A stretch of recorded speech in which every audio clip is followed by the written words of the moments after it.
बीडमध्ये पोलिसांवर थेट आडनाव काढून टाकण्याची वेळ आली। बीडच्या पोलीस अधीक्षकांनी आता बीड जिल्ह्यातल्या पोलिसांना आडनाव न लावण्याच्या सूचना दिल्या आहेत। त्याची सुरुवात त्यांनी स्वतःपासूनच केली। बीडमध्ये सरपंच संतोष देशमुखांच्या हत्येमुळे हा जातीचा मुद्दा पुढे आला। पोलीस जात पाहून आरोपींना मदत करत असल्याचा आरोप करण्यात आला। त्यामुळे पोलीस अधीक्षकांनी पोलिसांच्या नेम प्लेटवर जातीचा उल्लेख न करण्याच्या सूचना दिल्या आहेत।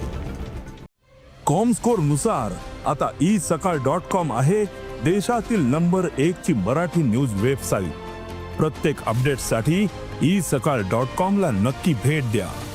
पास्ट काय आहे आणि आमच्या कास्ट काय आहे त्याच्यावर आमचं काम डिपेंड होत नाही। आम्ही सगळे लोकांना कायद्याप्रमाणे निष्पक्षप्रमाणे आम्ही त्यांना सर्व्हिस देणार आहे।